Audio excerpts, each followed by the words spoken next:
कक्षा 10th, कक्षा 10th का 10th की बुक थी आर्थिक विकास की समझ। आर्थिक विकास की समझ, उसमें हम पढ़ रहे थे चैप्टर 1।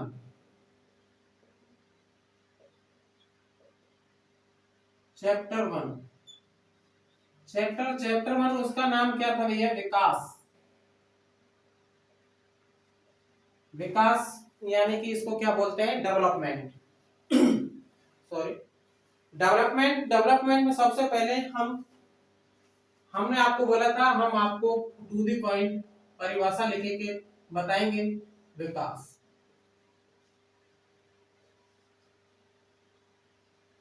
आपको नोट्स बनाने की कोई जरूरत नहीं है। आप जो इतना देख रहे हैं, हमारे साथ बने रहे। आपको इतना विश्वास दिलाते हैं, जब 100 नंबर का कुल अंक होते हैं आपके, कुल अंक यानी कि 80 का पेपर होता है, 20 आपके 17 अंक होते हैं। 80 में से 75 प्लस लाने की हमारी जिम्मेदारी है। सिर्फ आप हमारे साथ बने रहे, हर एक टॉपिक को हम आपको इतना क्लियर कर देंगे कि आप भी ये कहेंगे, यानी कि क्या बताएं आपको, जो भी है यानी कि आपको 75% यानी कि जो भी आप 80 नंबर का पेपर होगा आपका, उसमें से 75 प्लस लाने की हमारी जिम्मेदारी है। हम आपको दिलाएंगे इसमें। ये ना आपका इकोनॉमिक चैप्टर, ये है ना आर्थिक विकास की समझ, ये एक स्कोरिंग सब्जेक्ट है। लगभग ये 20 नंबर का होता है, और 20 में से अधिकतर बच्चों के 20 आते हैं, 19, 18। जो बिल्कुल ही कुछ भी नहीं करते हैं, वो 15 पर जाकर रुक जाते हैं। थोड़ा सा आपको हमारे साथ बना रहना है, उसके लिए हम आपको 20 में से 20 दिलाएंगे इसमें। और ये बोला था कि 80 में से 80 तो हम कोशिश करेंगे, लेकिन 75 प्लस हमारी जिम्मेदारी है।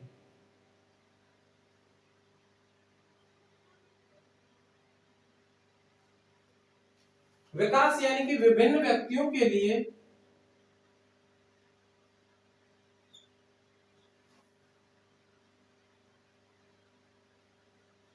विभिन्न व्यक्ति विभिन्न लक्ष्य,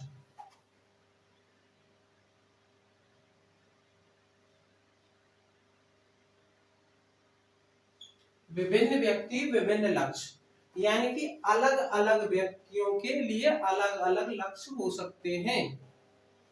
जो हमने आपको पहले वीडियो में बताया था, इसमें भी बता देते हैं। यानी कि कोई दो व्यक्ति हैं, ये अपना विकास किसमें समझता है? किसी अलग उसमें समझ सकता है, ये अपना अलग में समझ सकता है। ये अपना विकास यानी कि कोई कार ले ली, उस कार की तुलना किसी अन्य व्यक्ति से कार से करता है, ये अपना विकास इसमें समझता है। ये व्यक्ति कोई अपना मकान में समझता है, मकान की तुलना किसी अन्य व्यक्ति के मकान से करता है, ये अपना विकास किसमें समझता है, और ये अपने किसमें समझता है। यानी कि अलग अलग विभिन्न व्यक्ति, यानी अलग अलग व्यक्तियों की अलग अलग लक्ष्य हो सकते हैं विकास के रूप में।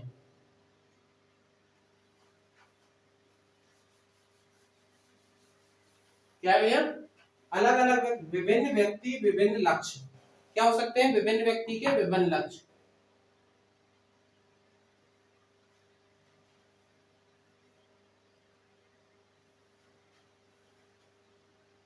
एक के लिए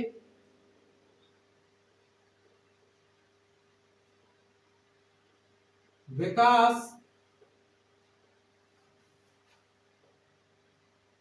जरूरी नहीं है कि वह दूसरे के लिए विकास हो। यानी क्या है? एक के लिए विकास जरूरी नहीं है कि वह दूसरे के लिए विकास हो। यह दूसरे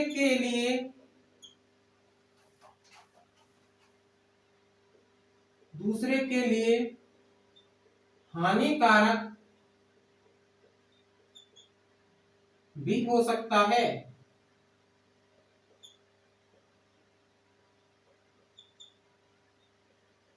क्या है भैया? एक के लिए विकास जरूरी नहीं है दूसरे के लिए विकास हो, यह दूसरे के लिए क्या हानिकारक भी सिद्ध हो सकता है। उसके बाद आता है आय, यानी कि इनकम। दूसरा पॉइंट है हमारा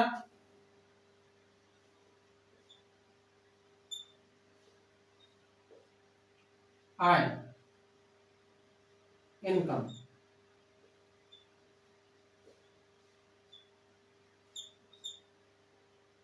यानी कि आय को समझेंगे सबसे पहले।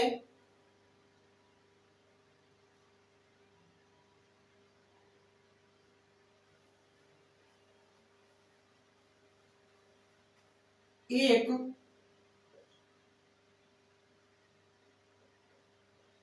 परिवार, राज्य, देश की कुल जनसंख्या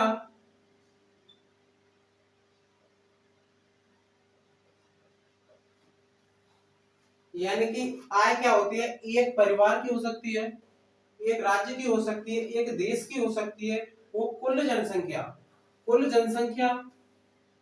पर जो आमदनी होती है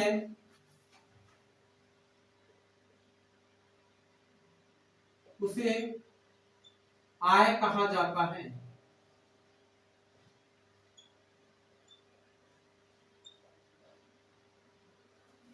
क्या भैया? आय क्या है? देखो, एक व्यक्ति यानी कि एक परिवार हो सकता है या एक व्यक्ति भी हो सकता है। यहाँ लिख लो, व्यक्ति लिख लो। एक व्यक्ति या एक परिवार, एक राज्य या एक देश की कुल जनसंख्या पर जो आय, जो प्रति व्यक्ति जो आमदनी होती है उसे क्या कहते हैं? आय। आय भी क्या होती है, यानी कि राष्ट्रीय आय अलग होती है, आता है, यानी कि एक विश्व बैंक है। विश्व बैंक एक सूचकांक निकालती है, उस सूचकांक का नाम क्या है? विश्व विकास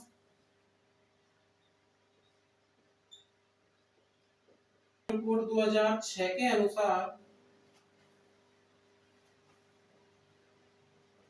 अनुसार जो हमारी विश्व विकास रिपोर्ट है जो 2006 में प्रकाशित की गई थी, उसके आंकड़े कौन से थे? वो आंकड़े भैया 2004 वाले थे। आंकड़े 2004 के थे, यानी कि जो प्रति व्यक्ति आय है वो 5,53,000 रुपए है प्रति वर्ष। यानी इसको हटा देते हैं, प्रति वर्ष। वे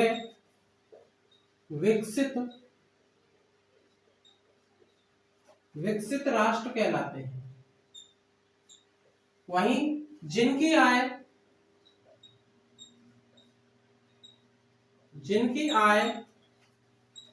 37,000 रुपए प्रति वर्ष, जिनकी आय 37,000 रुपए प्रति वर्ष है, वो किसके उसमें आते हैं?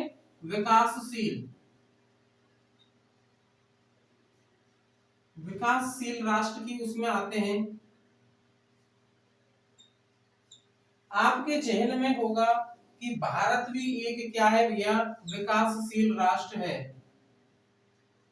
भारत भी क्या है? विकासशील राष्ट्र है, जिसकी आय 37,000 रुपए प्रति वर्ष हो, प्रति व्यक्ति आय प्रति वर्ष हो, वो क्या कहलाता है? विकासशील राष्ट्र के उसमें आता है। उसके बाद एक और आती है, हम देखते हैं औसत आय, ये आय हो गई। औसत आय क्या होती है?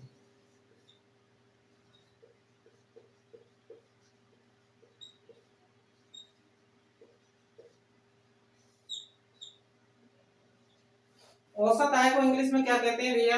Average income. एवरेज इनकम क्या होती है? यानी कि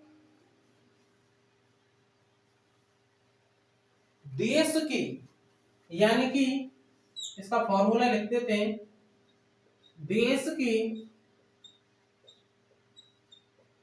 कुल जनसंख्या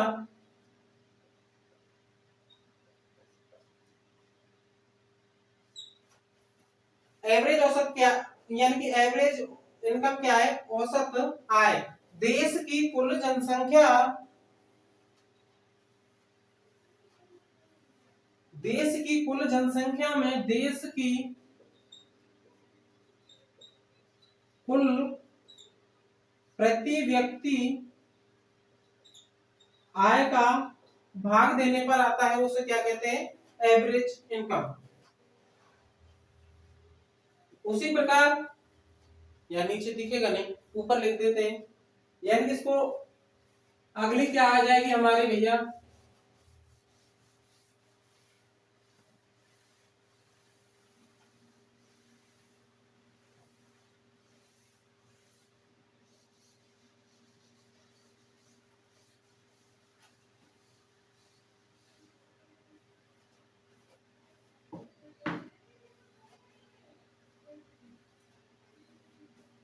एवरेज आय। फिर एक देखते हैं राष्ट्रीय आय।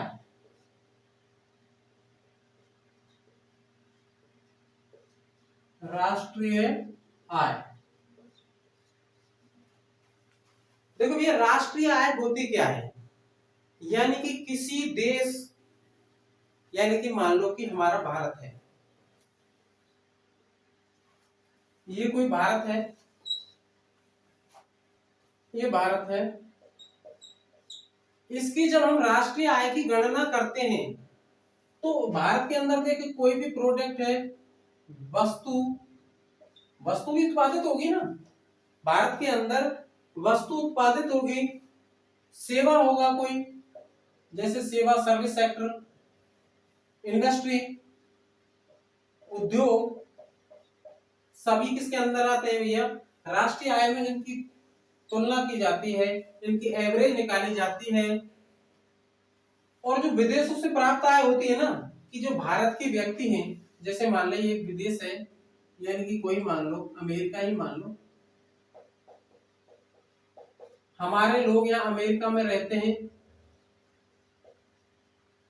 ये जो इनकी जो आय है, यानी कि इनकी जो आमदनी है, और जो हमारे यहाँ सर्विस सेक्टर, यानी कि वस्तु, सेवा, उद्योग, जिनसे जो भी उत्पादित होता है, इन सभी का जो औसत निकाला जाता है वो क्या कहलाता है भैया? राष्ट्रीय आय। राष्ट्रीय आय आ गया, यानी कि जो हमारे विदेशों में जो हमारे व्यक्ति, यानी कि हमारे नागरिक रहते हैं, नागरिक का यानी कि आपका कोई भाई है, बहन है, या पापा है, चाचा है, कोई भी XYZ जो बाहर विदेश रहता है, उसकी इनकम मान लो 1 लाख रुपए है, और एक यहाँ अपने यहाँ वस्तु, सेवा, उद्योग, जिनसे भी जो भी हमको इनकम होती है, आय होती है, उन सभी का जो एवरेज निकाल के जो आता है, जो हमारी किसमें गणना की जाती है? राष्ट्रीय आय में गणना की जाती है। तो इसके लिए हम इसकी परिभाषा किस प्रकार डिफाइन कर सकते हैं, कैसे लिखेंगे?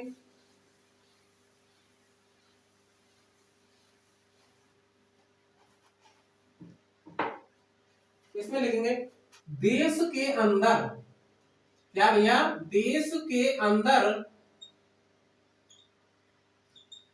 यानी कि हमारे देश के अंदर सभी वस्तुओं,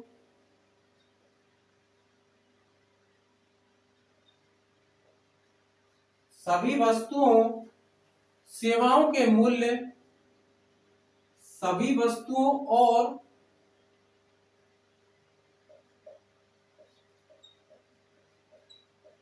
सेवाओं के मूल्य वस्तु और सेवाओं के मूल्य तथा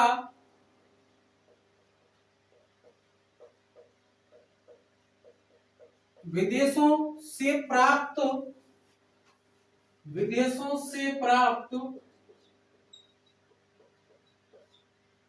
प्राप्त आय, यानी कि विदेशों से प्राप्त आय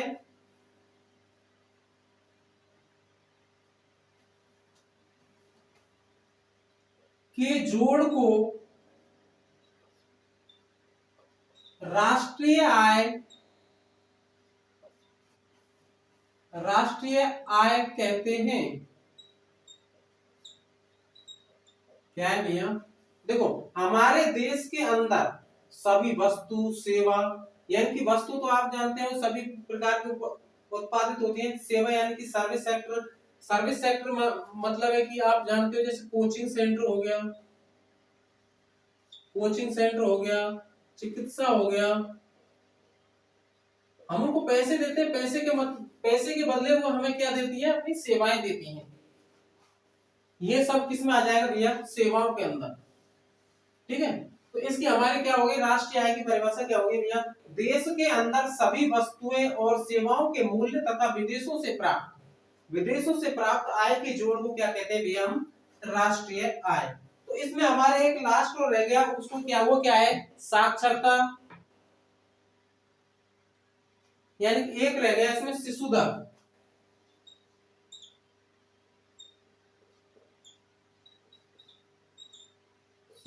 शिशु दर क्या होती है?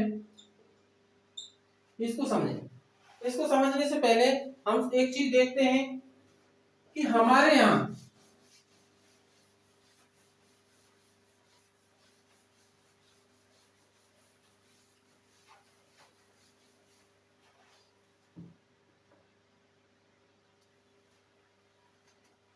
शिशु दर देखेंगे। शिशु दर देखने से पहले यानी कि एक वर्ष है, यानी कि एक वर्ष में 1000 बच्चे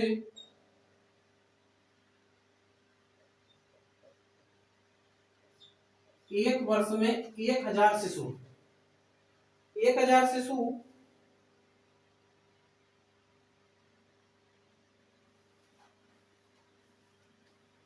एक वर्ष में 1000 शिशु हमारे यहाँ जन्म लेते हैं मान लो, तो इनमें से शिशु मृत्यु दर भी है।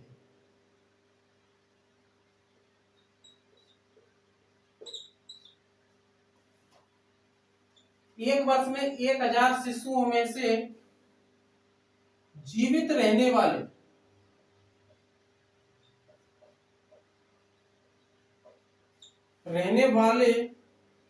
वालों को छोड़कर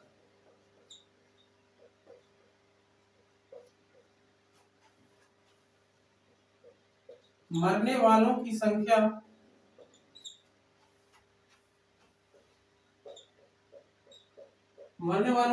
क्या कहलाती भैया? शिशु मृत्यु दर।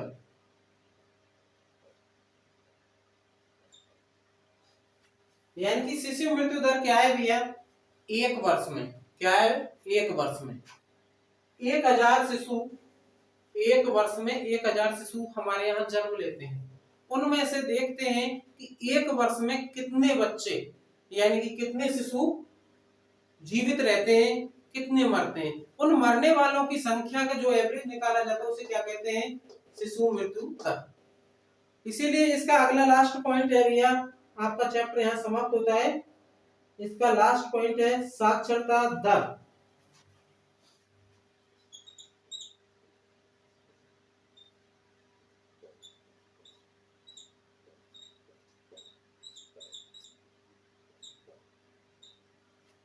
साक्षरता दर यानी कि साक्षर किसे कहते हैं? देखो भैया, जो 7 वर्ष की आयु होती है, 7 वर्ष की आयु से अधिक व्यक्ति, जितने भी 7 वर्ष से अधिक आयु के व्यक्ति हैं, उनको देखा जाता है कि साक्षरता की गणना कैसे की जाती है। यह नहीं है कि व्यक्ति, अब जो हमारी जो जनगणना होती है उसमें एक चीज ध्यान रखना, कभी भी हमेशा अब होगी तो उसमें ध्यान रखना, ये नहीं देखते हैं कि व्यक्ति कितना पढ़ा है। जो हमारे यहाँ गवर्नमेंट स्कूलों में, गांव में, शहरों में जो चल रहे हैं कि शिक्षा अभियान, शिक्षा अभियान, इसमें कोई एज का, उम्र का कोई क्राइटेरिया नहीं है। उम्र का क्राइटेरिया क्यों नहीं है? क्योंकि यहाँ है हमको साक्षरता लानी है। साक्षरता के लिए व्यक्ति को अक्षर ज्ञान कराना है, अक्षर ज्ञान कराना है। अक्षर ज्ञान का मतलब है सबसे पहले तो उसको अक्षरों से, अल्फाबेट से रूबरू कराना है। अल्फाबेट से जब रूबरू हो जाता है तो उसको यानी कि एक हिंदी पढ़ने के लिए जितनी वो होती है वो किसमें आ जाता है, वो व्यक्ति साक्षर माना जाता है। ये नहीं है कि उसने 10वीं पास कर ली, 8वीं पास कर ली तो ही साक्षर है। इस चीज को आप बड़ी ध्यान से रखना, याद रखना इस चीज को। साक्षरता दर क्या है भैया? 7 वर्ष या उससे अधिक, 7 वर्ष या उससे अधिक आयु के लोगों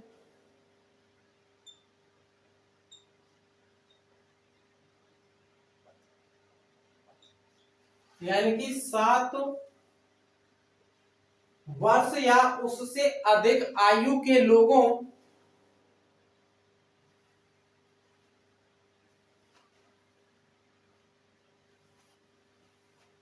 लोगों में साक्षर अनुपात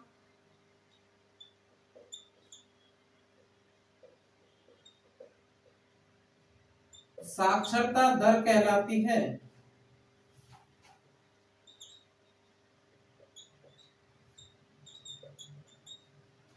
क्या कहलाती है साक्षरता दर? 7 वर्ष या उससे अधिक आयु के लोगों,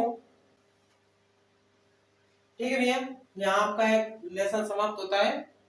इससे मिलते हैं हम आपको अगली वीडियो में एक अगले चैप्टर के साथ। और इसके जो क्वेश्चन है, क्वेश्चन हम कराएंगे बाद में, एक बार हमारा सिलेबस कंप्लीट हो जाने के बाद। फिर देखते हैं कि आपको, अब आप देखना इनको, इसको पढ़ के अगर आपको हो सके तो लिख लेना। लिखना मत लिखना, मैं ये कहता हूँ मत लिखना।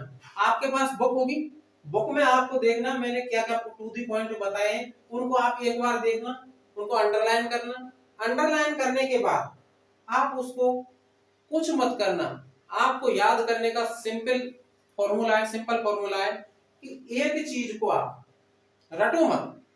रटने से कुछ नहीं होगा, सिर्फ आपको एक हिंदी की तरह बैठ जाना है, देखना है। एक बार रिवीजन करने में आपको लगेंगे यानी कि 1 घंटा लगता है एवरेज, मान लो। दोबारा आप देखो, अंडरलाइन कर लिए एक बार में तो दोबारा आप उसको 20 मिनट में करेंगे। यही प्रक्रिया आप 4 या 5 बार कर लो, आप 5 मिनट में या 3 मिनट में पूरा रिवीजन करा देंगे।